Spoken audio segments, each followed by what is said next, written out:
রবিবার ত্রিপুরা বিধানসভায় প্রথমবারের মতো অনুষ্ঠিত হল যুব সংসদ। রাজ্যের 8টি জেলার নির্বাচিত 40 জন প্রতিনিধি অংশগ্রহণ করেন এই যুব সংসদে। যুব সংসদে উপস্থিত ছিলেন মুখ্যমন্ত্রী ডক্টর মানিক সাহাও।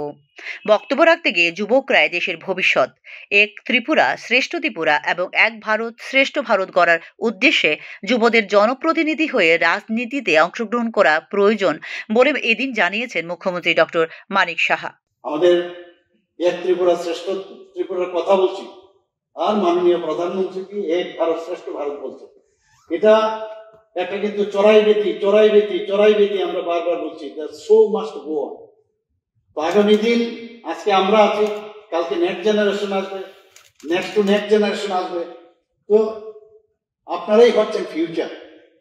তো এখান থেকে এখন থেকে যদি আমরা অনেক সময় কি করি, রাজনীতির ক্ষেত্রে রাজনীতির নাম শুনলে অনেকে আসতে চায়, এমন একটা অবস্থা হয়েছে। সেই জায়গায় মাননীয় প্রধানমন্ত্রীজি বলছেন না, আমাদের যে ইয়াং, বিশেষ করে ভারতবর্ষ 18 থেকে 25 বছরের কথা বলছেন, এবং আমাদের হিউম্যান রিসোর্স বলা যায়, সারা পৃথিবীর মধ্যে 60 থেকে 65% হিউম্যান রিসোর্স হচ্ছে আমাদের ভারতবর্ষে, তদ্রুপ ত্রিপুরাতেও।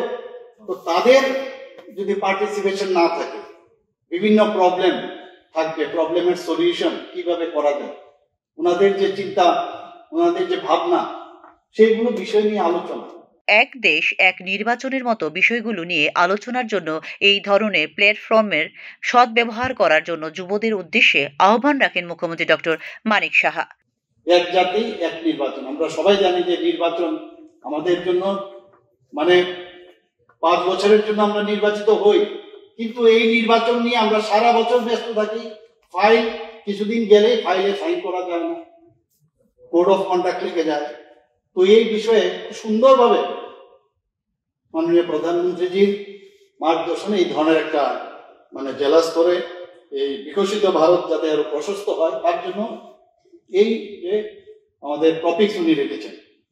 রাজ্য স্তরে কি রেখেছেন, ভারতীয় সংবিধানের 75 বছর এবং আমাদের অধিকার, কর্তব্য এবং অগ্রগতির যাত্রা। কি অদ্ভুত, কত সুন্দর!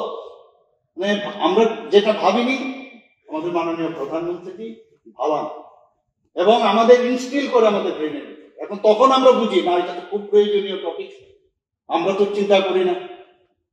তো আজকে যেভাবে দেশকে সুরক্ষার দিকেই হোক, আর্থিকভাবেই হোক, মানুষের মান উন্নয়নের কথাই যদি বলি, আর্থ সামাজিক উন্নয়ন হোক, যেভাবে দেশকে এগিয়ে নিয়েছে, ইনফ্রাস্ট্রাকচার ডেভেলপমেন্ট হোক, সব দিকে যেভাবে দেশ এগিয়ে যাচ্ছে, সেই জায়গায় আমাদেরও উচিত, আমাদের যারা ইয়াং জেনারেশন আছে তাদেরও হাত, যেহেতু এই ধরনের একটা প্ল্যাটফর্ম পেয়েছে, আমরা we should give our best. আমরা আমাদের উন্নত ভারত গড়ার উদ্দেশ্যে দেশের যুব সমাজকে নিয়ে 2019 সালে এই কর্মসূচি চালু করেছিল কেন্দ্রীয় সরকার। রাজ্য স্তরের যুব সংসদ প্রতিযোগিতায় দেশপ্রেমের চেতনায় অনুপ্রাণিত হয়ে ভারতকে এগিয়ে নিয়ে যাওয়ার বিষয়ে যুব সম্প্রদায়ের চিন্তা ভাবনার উপর আলোকপাত করা হয় ত্রিপুরা বিধানসভায় প্রথমবারের মতো আয়োজিত যুব সংসদে।